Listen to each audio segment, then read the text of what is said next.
everyone! Runors here, and welcome back to yet another Supreme Commander Forge Alliance Forevercast, where today we're going to be on Stella Maris version 8. And just to avoid... I'm starting to think of this now, just in case, just to avoid the, stuff like that. I can either put music on mine, but anyway. Just going to reposition, there we go, I'm going to reposition myself. Now, this map is quite interesting. I only played it only once. I was kicked my ass shitless by Bladed Cube and the other teams. But anyway, we're going to see that. We're going to call this up here Team 1 for simplicity 6, Team 2 down here. Now then, we're going to see down here, up in the corner, we have D&B. Is that what you call it? Yeah, D&B going UEF in a white color. We have GlassDoor going Seraphim in a Hawk Turquoise color. Yeah, that would be Hawk Turquoise or Ice Blue. Again, using the Warhammer 40k terms. Then we got Yorick going Cybran in a lovely, what do you call this? Shadow Grey? I'm not sure. I think that's Shadow Grey. Yeah, let's go with that. Shadow Grey. And up here in this corner we got the Thesaddestpanda going Cybran in a very nice tentacle pink. Okay, so for Team 2 we have ModcaFox going UEF in a nice scorpion green. We have Bladed Cube 1021. Okay, never mind, screw this. Okay, the game is over, Bladed Cube is on this team. Okay, we're fine, we're gonna stand it. Several minutes later. I'm just kidding. Okay, never mind. Yeah, but Bladed Cube on this team is starting Cybran with a nice yellow going first in this one. Then I'm going to say Purgatory. He's going Cybran as well. Then in a nice blood red. And lastly we have Double D. Really? Double D?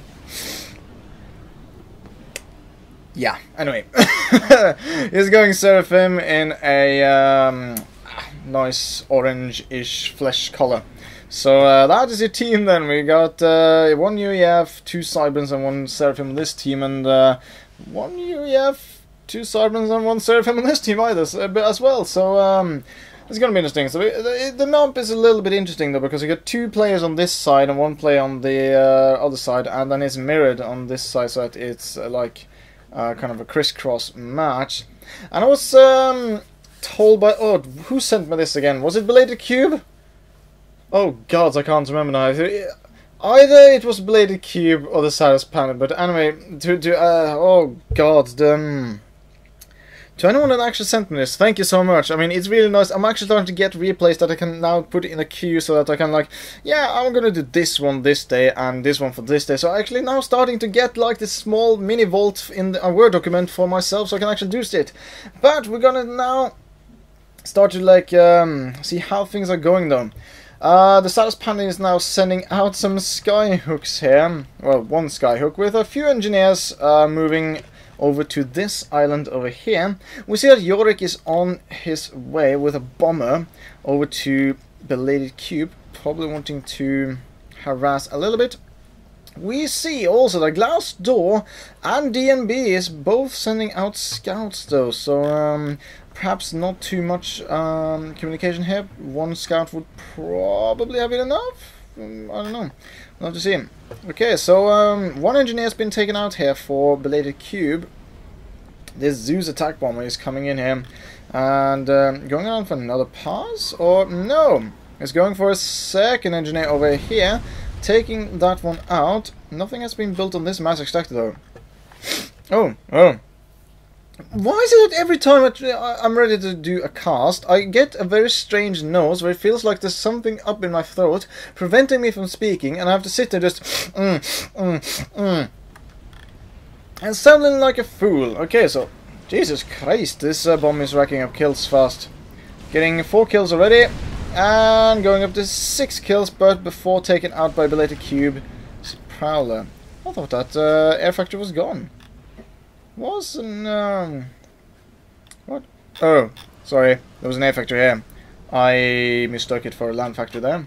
Okay, so Belated Q managed to take out that bomber.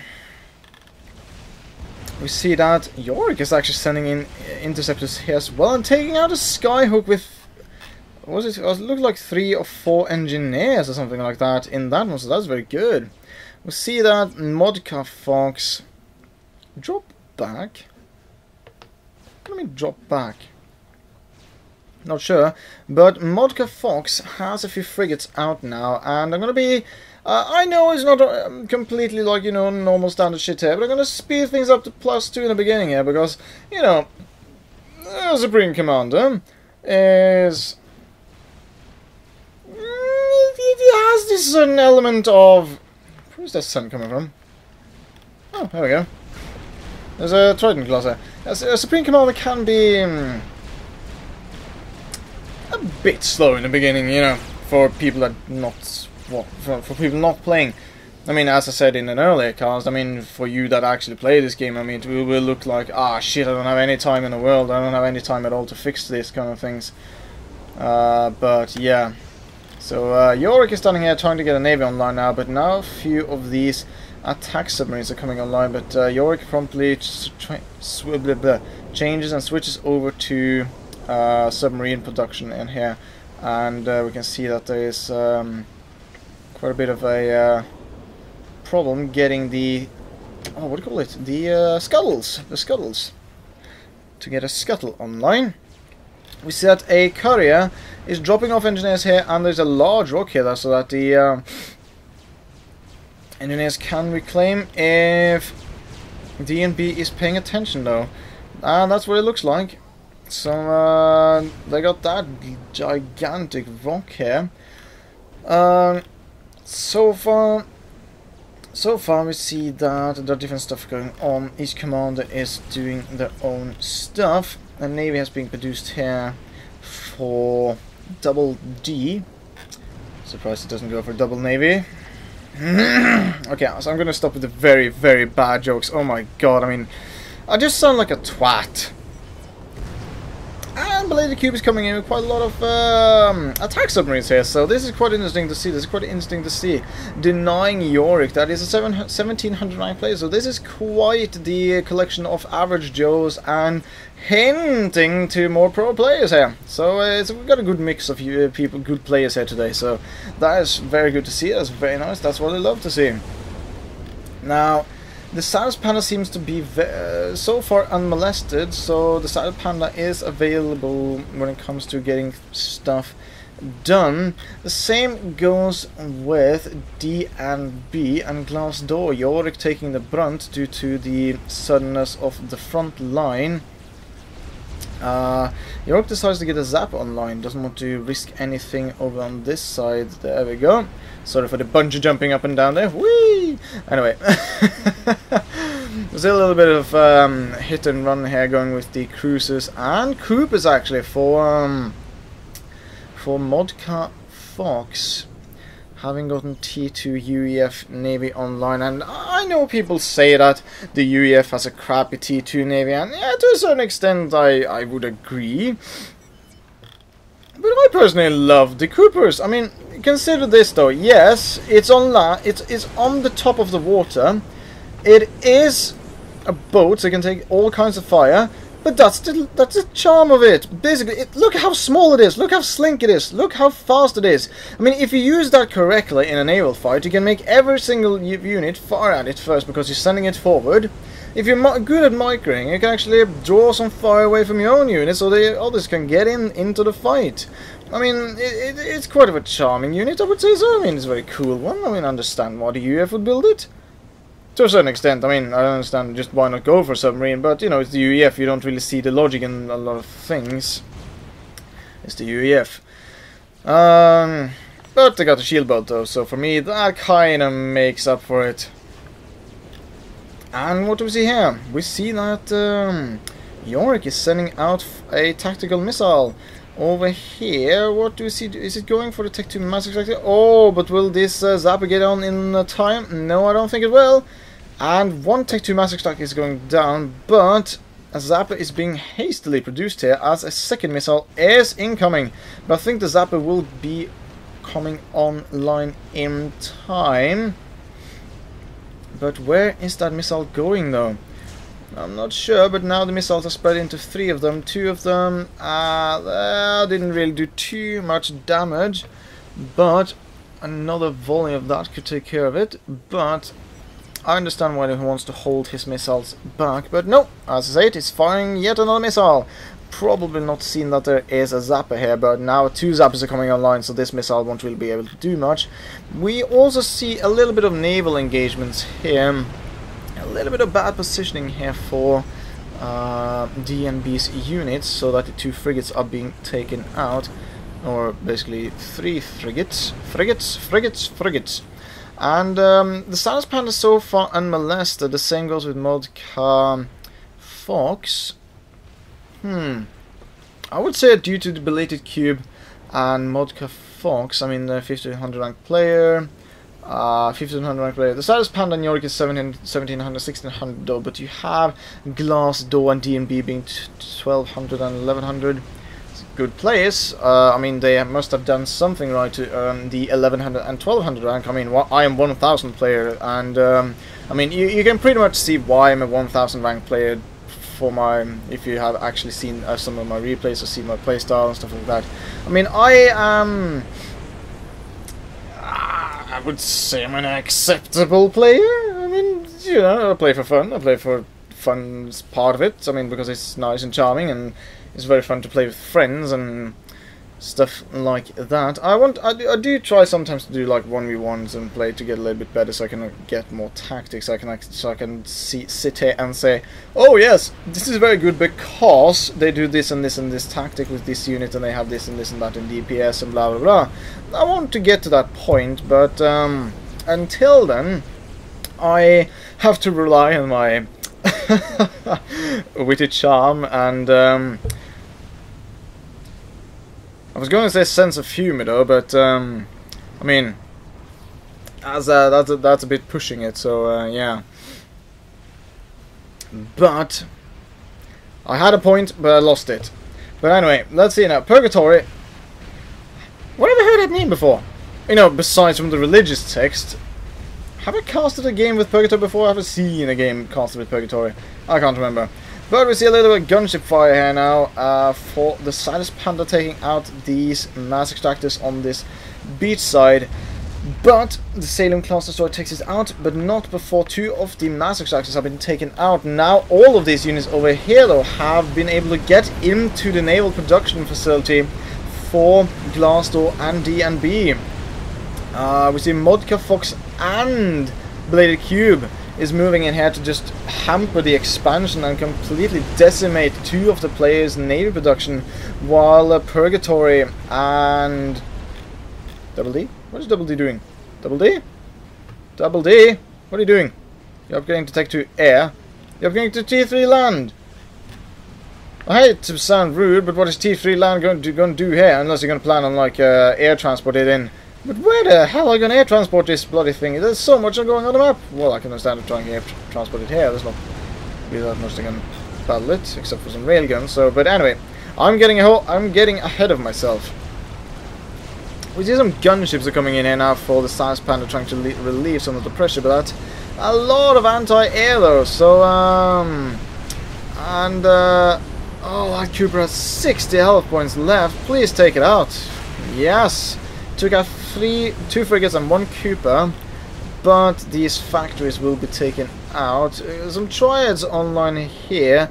Perhaps not the wisest of decision to build them so close to each other. Oh, never mind. The UEF guns don't have area of effect damage, but the triads are going down nonetheless. These attack submarines. DNB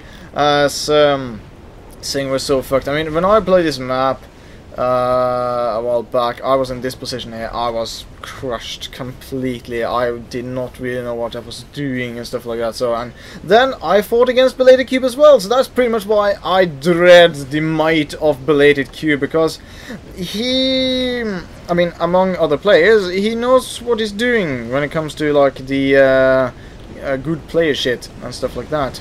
But now, as I keep talking, we see a push coming out from the Thesaddestpanda, so that a little bit of pressure here is being relieved here for Team 1. So this is going to be interesting to see that there's a lot of frigates here against Tech 2 units, but there is a Barracuda. No, never mind, the Barracuda was taken down.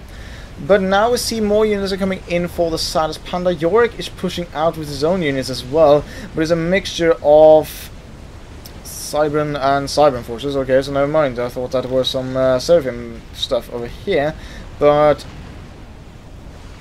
yeah, it doesn't look like Double D is doing too terribly much at the moment. Probably trying to build up something, I don't know, get T3 units, get T2 like T3 or something like that, but we'll find out. We'll find out as we go along. So, now then, we see a mermaid. Tech 2 counterintelligence boat for the cube, but that's going to be taken out quite quickly though. So, and all these submarines will be taken out by the mighty force of 1, 2, 3, 4 Salem classes just plowing in here. But that's a lot of units for ModcaFox, and ModcaFox has gone straight for T3. But they and a Neptune class battlecruiser is already being produced here for ModcaFox. So this is quite interesting to see. This player here clearly knows what he's doing. I've never seen ModcaFox play before, I think, so I don't know ModcaFox's playstyle, but I'm sure along with all the other players, ModcaFox must be a nice good old chap. Unless it's a woman, then ModcaFox is a nice good old charming lady. Anyway, we see that Yorick down here is exchanging fire with the Neptune battlecruiser, but the battlecruiser is made for this here, with the beam weapons firing against it. And Yorick is trying to move his units around it so that the battlecruiser constantly has to move around to shoot it. But that battlecruiser is taking quite a beating here, but the Salem class destroyers are being slowly decimated. But one of the battlecruisers is, I would say, going down. If this goes up, if this keeps up. But more reinforcement coming in from Belated Cube though, so I think this battlecruiser can survive? I think it actually... No, never mind, I spoke too soon. The battlecruiser go down. But it's in friendly territory, so it can be reclaimed if the need for surplus of mass is required. A naval factory is being produced here for the Thesaddestpanda. Thesaddestpanda still trying to push and get the better of Purgatory, but Purgatory seems to be quite well entrenched with his ally of the Double D, providing some extra decoy fire so that the units will fire at that and not focus on here, as these destroyers are firing. And we see that the Purgatory has upgraded his commander with the torpedo upgrade, so that will be some extra torpedo fire to provide extra damage and annoyance to the Thesaddestpanda.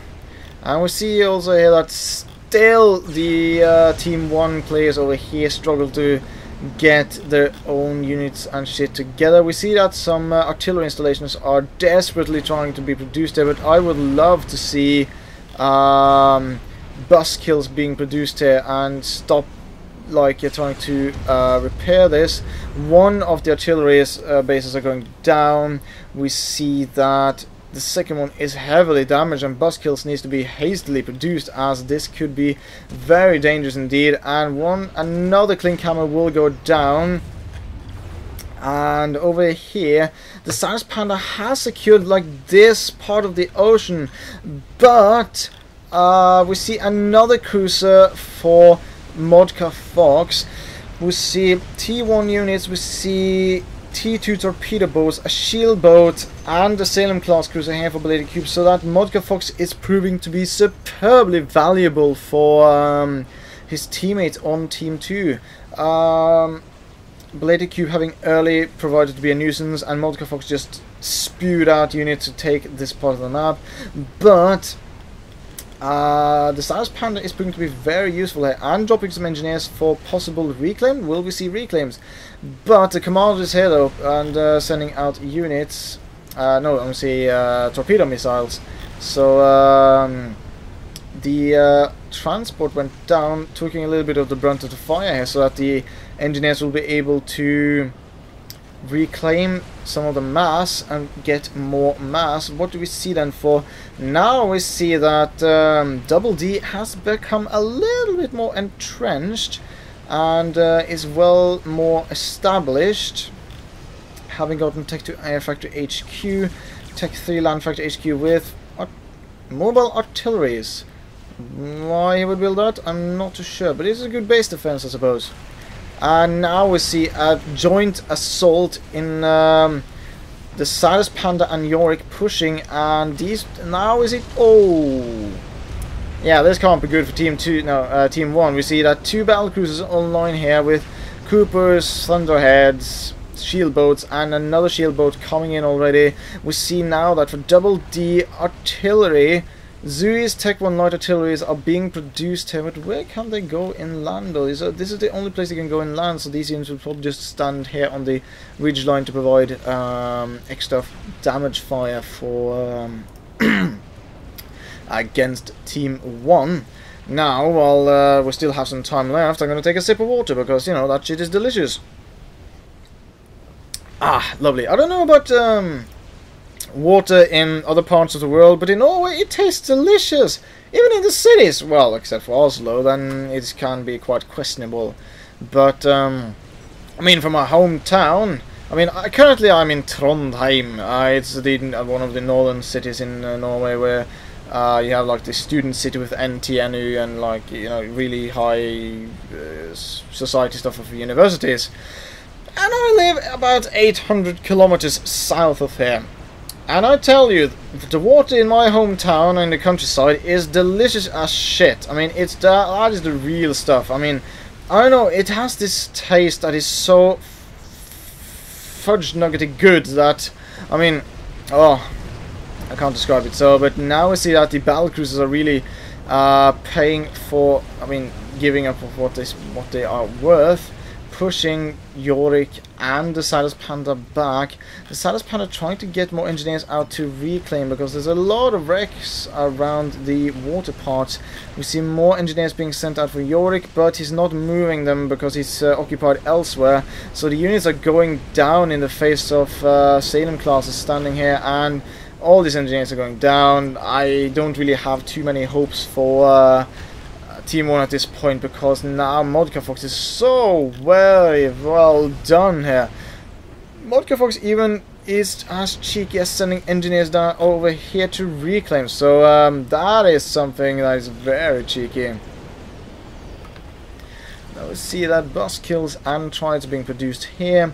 More artillery is over here, but I don't think the Double D noticed that you can't move up on land from this point, or only from the beachheads along these points.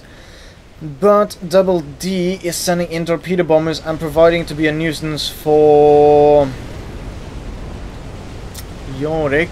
And I gotta say, at this point I think this game is pretty much in Team 2's favor, but they can turn it around. They have the opportunity. So far they have left D and B alone, the same with GlassDoor. So they can surprise us. I'm sure they can end up surprising us if they really put their backs into it. I mean, things can change, and that's a lot of artillery just moving around nowhere, just doing stuff. And but I love the Cybrans, or like the Salem class cruisers. I mean, it's such a lovely unit. I mean, first of all, I think the boat looks just simply fantastic. It looks a very cool design. Plus, you can walk on land. I mean, what more could you wish for a boat? I mean, you can walk on land, you can just go into the water and sail away. So you can basically have it as a home.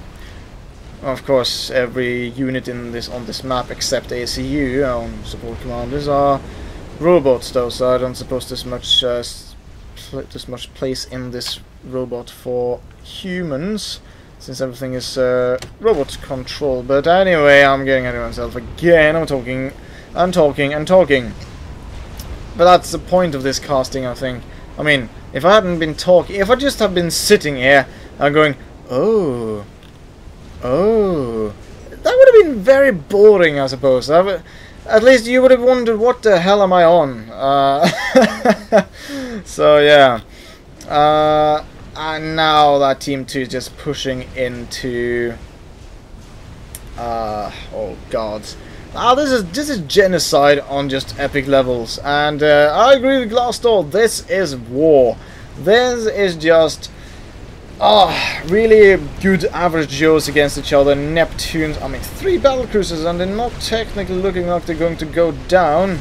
And a battleship for the Cyberns are going down. I mean, I like the Cyberns, I like the battleships, but if I had to choose between a battleship, I would go with the UEF. The UEF has, oh, here we see that just as I do it, this Summit class is rolling off the conveyor belt and is going to provide very much heavy firepower there. I mean, look at that ship. That's some serious cannons, considering that the ACU is about 90 meters tall. Imagine the size of those guns. I mean, that is that's quite the explosives. And how are we doing though? I've completely forgot. In reclaim wise, how it is at the moment. ModcaFox has reclaimed about 9,300 mass. Purgatory about 9,000. Thesaddestpanda 10,000. Double D has reclaimed about 12,000. Yorick has reclaimed about 17,000, or about 18,000 almost. Belated Cube has gone for about 13,000. GlassDoor has gone for about 4,000. And DNB has gone for about, oh nice, 14,500 mass. So, reclaim wise, Yorick is doing very good with the reclaim, but is constantly being harassed and pushed, so I don't know how we can get out of this. And I mean, we see here though that GlassDoor and DNB struggles to get back up. There's got Tech 2 Naval Factory online, but there are some Zoos coming in here to provide a bit of a nuisance for the team up here. Yorick is being very pushed here on the side here, doesn't really have much left in his base. We see that the Thesaddestpanda now is starting to lose his base slowly with 4 Neptune class battle cruisers here. Down here though, we see, oh, what the bloody deuce. We see that all of this to ModcaFox has been gifted over to Belated Cube. What the deuce? What happened? What the deuce? Oh, probably ModcaFox probably had to leave or something like that, so he just gifted over. That I really like. Oh, what do we see? What do we see? Oh, we see that a lot of Corsairs are coming in here from Belated Cube, going to go after the Thesaddestpanda. And what is the Thesaddestpanda going for? Is it going for an upgrade? I'm not sure what kind of upgrade that would be. Yorick is moving his commander over here though, but I don't think the Thesaddestpanda will survive. And now we see also that, oh my god, Tech 3 strategic bombers are coming in, but I think the Thesaddestpanda will lose to the fighter bombers to Belated Cube. But now we see more of these Tech 3 strategic bombers coming in, and I think this is over for the Thesaddestpanda, and the Thesaddestpanda is going down with all of these units just exploding out of the air. And holy kashmoli of mother Jesus of things that is holy, that is an explosion. And where is Yorick? Yorick is moving over here, deciding that I don't want to live anymore. Take me out of my misery. And oh my god, 2 commanders taken out at around 27 minutes. And as I was just about to say, like, it looks like ModcaFox has just given it over to Belated Cube as he has to go, and I really like that, to see that if it's not urgent, that he just let his commander just stay there, gift it over, so he still have use for his base. So that is fantastic. I love to see that. And these 2 players, and whoa, what the deuce we see an Awasa being produced here. So Purgatory and Double D has proved to be very valuable for the team. We see that GlassDoor and DB was a little bit unlucky though, having been harassed so much in the beginning, and now the eradication of the bases are starting. So I think this is over. This is the end for GlassDoor and DB. I don't really see how they will be able to get out of this. But it's been a good game though. I mean, Yorick and the Thesaddestpanda was Team 1's best bet of winning, in my opinion. They, from what is gameplay I've seen earlier and from the tournaments I've been casting, they really know what they're doing. But now we see that, oh my blasted fudge nugget, what was in that bomb? We just took out DNB just straight out. So DNB was taken out of the game. Now we see that the GlassDoor is taking heavy fire here, and I think this will be the end for DNB. As you see him going into 2,000, 1,800, and the last bomb from the Revenant is dropping him down into 0 and killing GlassDoor. So Team 2, not losing a single player, takes the victory into their own pockets on their own terms. So that is fantastic. This was a very good game indeed. I love to see the gameplay we had here today. So I'm gonna end this video here, and oh yeah, I forgot to say that. Sorry if it's not technically on a Wednesday cast. It's gonna be a Thursday cast. That is a special Wednesday cast. Yay! Yeah, screw logic, I know. But whatever. Thank you guys for watching this. If you liked this video, press that like button. And as always, I'll see you in the next video. Oh, so many shots getting into the molecular, and it's rapidly falling. It's taking so many shots and so much damage. But